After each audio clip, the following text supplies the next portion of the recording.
Welcome again दोस्तों, स्वागत है आपका एडी लर्निंग हब में, जहां आपको फ्री क्लासेस मिलती हैं क्लास 10th की। और हम लोग कोशिश करेंगे कि क्लास 9th का भी करेंगे। और जैसे जैसे हम कोशिश मतलब कि इनको ख़त्म करते जाएंगे, फिर आगे बढ़ते जाएंगे।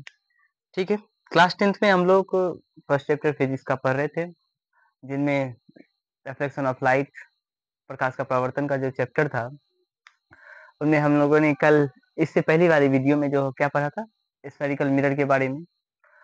और स्फेरिकल मिरर के दो टाइप्स के बारे में पढ़े थे, जिसमें कॉनकेव और कॉन्वेक्स मिरर के बारे में पढ़े थे।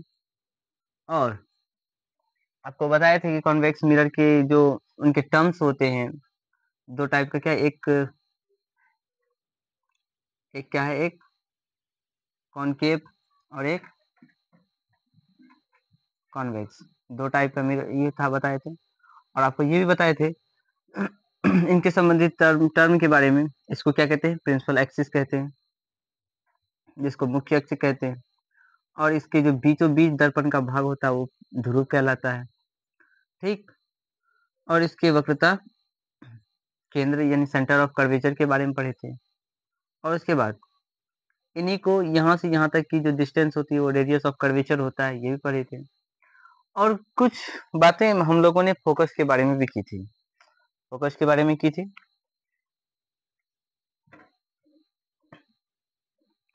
क्या किए थे फोकस के बारे में। हम लोगों ने बताया था आपको, हमने कि फोकस वो होता है जब जैसे किसी दर्पण के, जैसे कोई भी दर्पण लेते हैं हम, यहाँ क्या कॉनकेव ही ले लेते हैं, कोई भी दर्पण।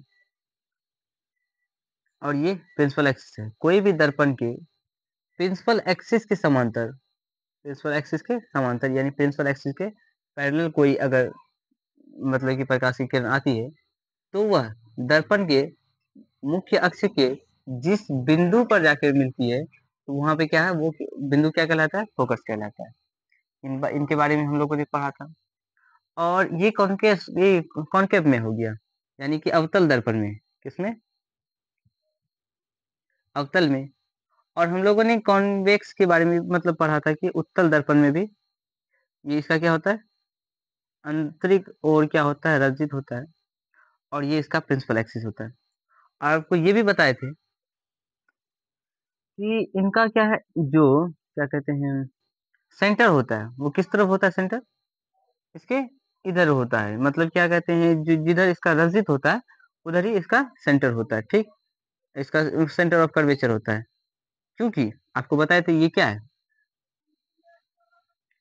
ये अगर स्फेरिकल, ये स्फेयर का पार्ट होता है ना, तो इस तरफ अगर इसका ये किसी गोले का भाग होता है, अगर इस तरफ बाहर का ओर अगर इसका रजित होगा, तो वो क्या कॉनकेव होगा। अगर अंदर की ओर रजित होगा, अंदर की ओर सिल्वर्ड होगा, तो वो क्या कहलाएगा, कॉन्वेक्स। और इन दोनों का सेंटर तो एक ही होगा।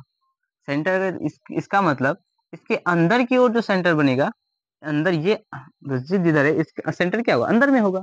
यही मतलब है कि अंदर की ओर इसका सेंटर बनेगा, और रेडियस ऑफ कर्वेचर भी इसका अंदर ही होगा। ठीक है। लेकिन इसका जो ये प्रकाश की किरण जो प्रिंसिपल एक्सिस के समांतर आएगी, वो क्या इसके बाहर आएगी। ठीक, इधर से अगर प्रकाश की समांतर समांतर आती है, तो इधर क्या हिट करके वो क्या हो जाता है, परावर्तित हो जाएगी।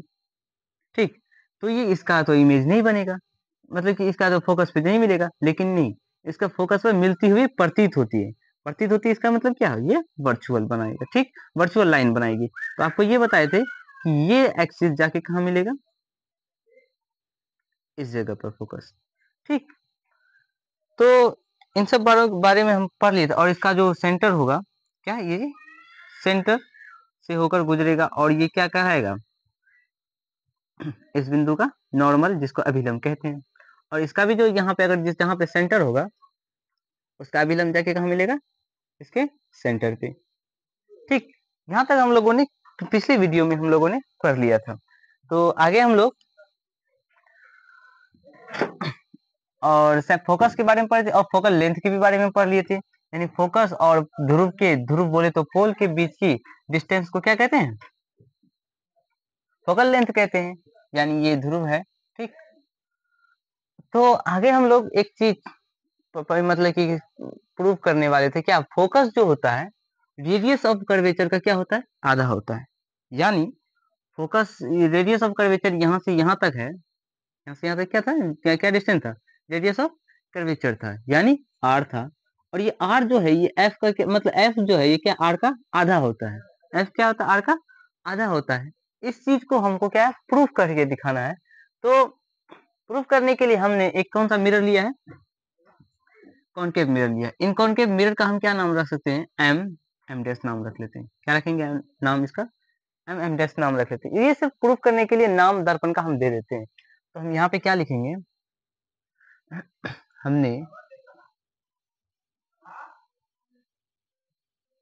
अवतल दर्पण, इसमें एम और एम डैश, अवतल दर्पण एम एम डैश लिया है, ठीक है। और एम एम डैश लिए, और इसको हम क्या कहते हैं, ये आपतित किरण है, इसका भी नाम दे देते हैं, ए बी दे देते हैं। क्या इसका नाम दे देते हैं, ए बी। ए बी क्या है, इसमें आपतित किरण है,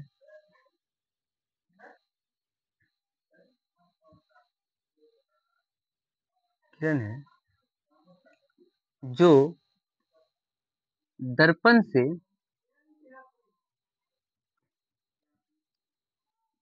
परावर्तन के बाद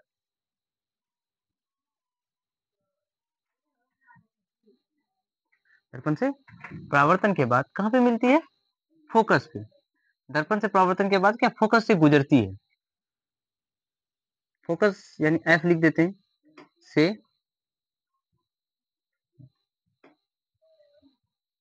गुजरती है। ये हम लोग क्या सिनेरियो लिख रहे हैं, ठीक। और कुछ इसमें दिया हुआ है क्या, ए बी रेखा जो इसमें गुजरती है, फोकस से गुजरती है, और इसका अभिलंब जो है वो क्या सेंटर कहाँ से बनाता है, अभिलंब जो है सेंटर ऑफ कर्वेचर यानी सी से मिलती है, ठीक। ये इतना ही सिनेरियो लिखेंगे। उसके बाद हम लोग प्रूफ पे अगर जाएंगे तो एक चीज जानो, ये अगर आपतित किरण है, ठीक। सबसे पहले आपतित किरण अगर ये अभिलंब है, क्या है अभिलंब, बी और सी, बी सी अभिलंब है,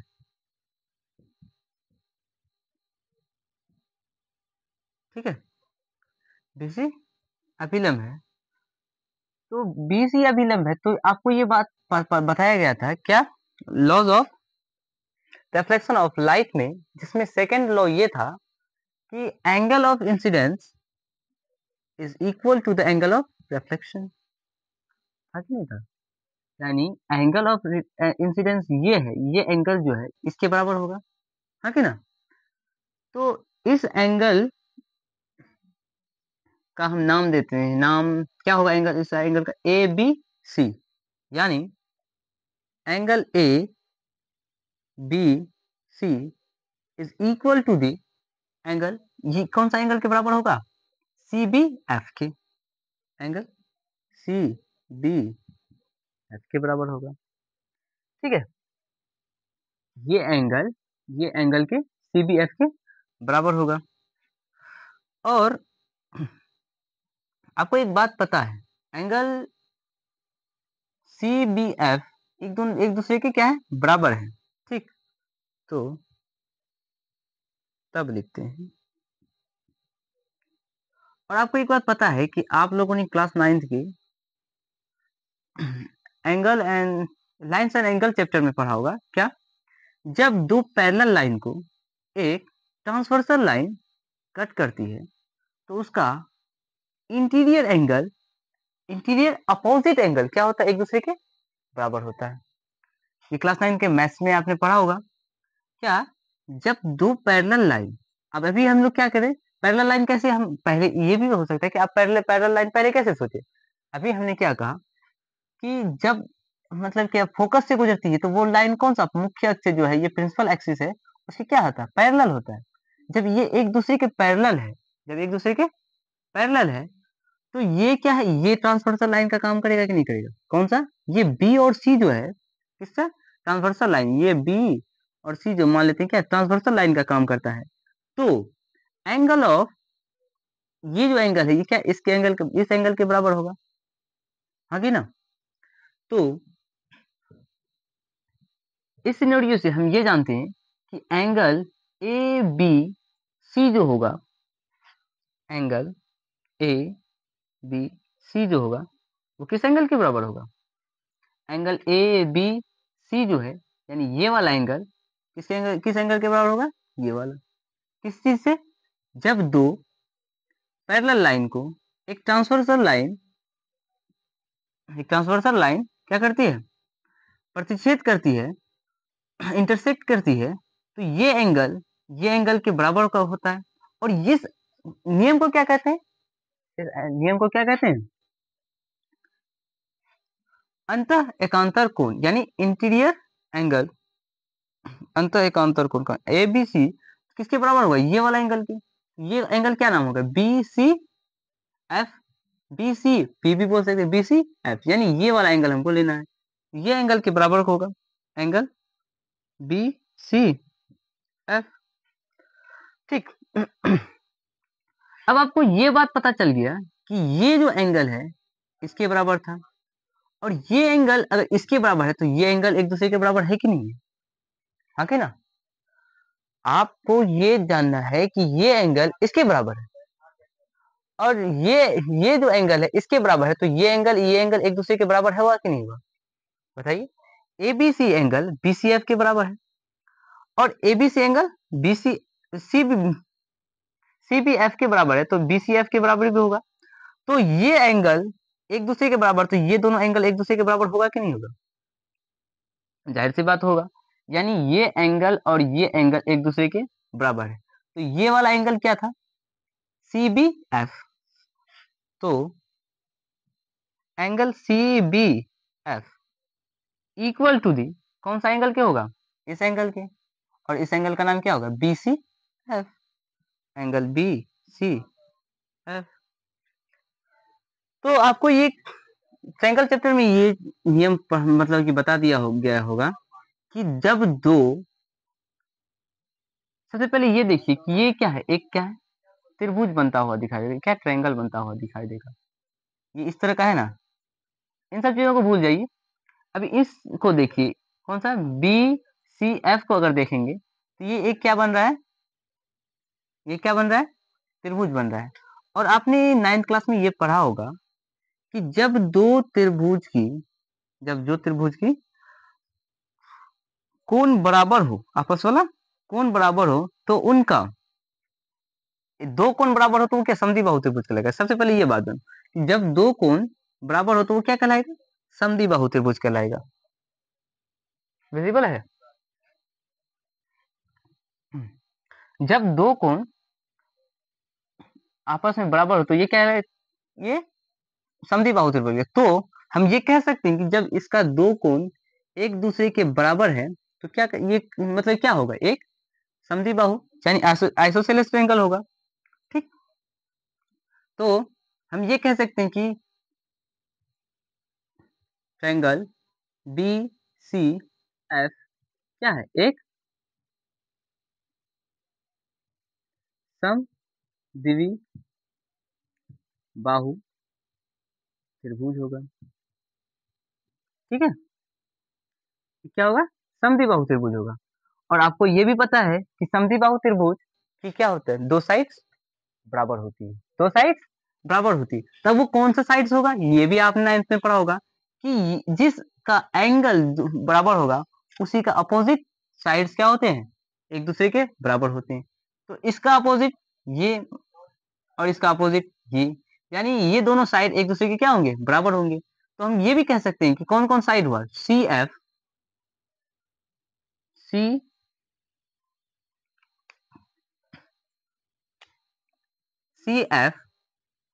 ये जो साइड होगा CF ये किसके बराबर होगा? BF के। कौन सा साइड? CF जो है वो साइड, इसको हम क्या मान लेते हैं? समीकरण एक मान लेते हैं। ठीक है। और हम जो यहाँ पे लिखे इस जगह यहाँ पे ये लिख दीजिएगा, अंतर एकांतर ए बी सी, हाँ इसी ये होगा अंतर एकांतर कोण की वजह से एक दूसरे के क्या होगा, इसको इंटीरियर अपोजिट एंगल कहते हैं, ठीक, एक दूसरे के बराबर होगा। और ये सी बी बराबर बी एफ होगा, ये समद्विबाहु त्रिभुज की वजह से, क्यों, इसका दो एंगल अगर बराबर है तो दो साइड बराबर होगा, और वो कौन सा साइड होगा, एक दूसरे के अपोजिट साइड बराबर होंगे, ठीक। यहाँ तक हो गया, एक समीकरण निकल गया।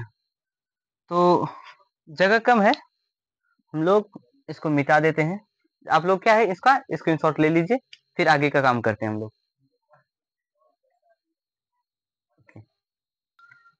तो हम लोगों ने यहाँ देख लिया कि था कि बी एफ जो है, यानी ये साइड जो है, ये इस साइड के बराबर है।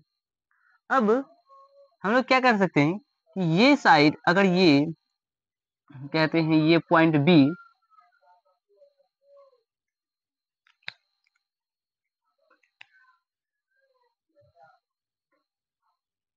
बिंदु बी अगर ध्रुव के निकट हो, तो ध्रुव के अगर बहुत ही निकट होगा तो क्या होगा, ये बी एफ जो होगा किसके बराबर हो जाएगा, ये पी एफ के बराबर हो जाएगा, ठीक है। ये बी एफ जो साइड है ये क्या पी एफ के बराबर है। कैसे होगा, जैसे अगर ये तो यहाँ पर है, आप लोग सोच रहे हैं कि ये यहाँ पर है, ये यहाँ पर है, एक दूसरे को कैसे बराबर दे दिया। इसका जैसे रीजन क्या है, अगर ये मिरर मान लेते अगर नीचे ये एक दूसरे के समांतर ही रखना था ना, अगर यहाँ से लेते तब यहाँ से क्या होता, एक दूसरे के बराबर होता नहीं, ये साइड क्या बराबर होता। यानी कि अगर ये साइड है, अगर इसको और नीचे करते जाते ये इसी साइड को नीचे करते जाते तो एक बार ये क्या होता है, एक दूसरे के बराबर होता कि नहीं होता, एक दूसरे के बराबर होता कि नहीं होता। तो वही से हम लिए कि ये साइड क्या होगा, ये साइड के बराबर होगा जब बिंदु बिंदु बी जो है अगर ध्रुव के बहुत ही निकट हो, ये भी लिख सकते हैं, बहुत निकट, ठीक है। तो ये बी एफ जो है किसके बराबर हो जाएगा, पी एफ की, ये मान लेते समीकरण, ठीक है। तो बी एफ और पी एफ एक दूसरे के क्या है, मतलब कि बराबर है। तो अब हम समीकरण एक और समीकरण दो से, समीकरण 1 एंड 2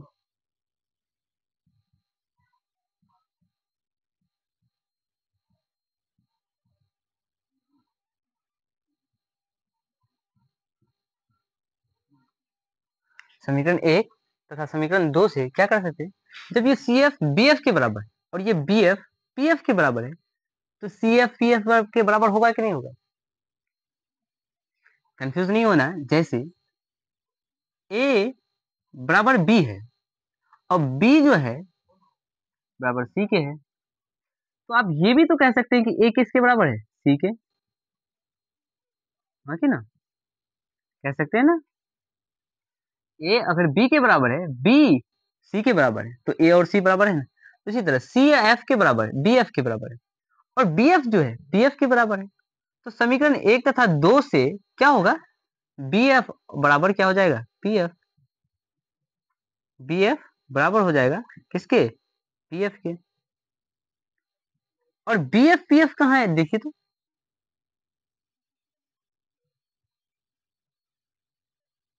बी एफ नहीं लेना था हमको, जरूरी किसका है, इसका है ना, तो सी एफ वाला लेंगे, यानी सी एफ जो बी एफ के बराबर है, तो बी एफ पी एफ के बराबर है, तो सी एफ किसके बराबर होगा, पी एफ के, सी एफ किसके बराबर हो जाएगा, पी एफ के।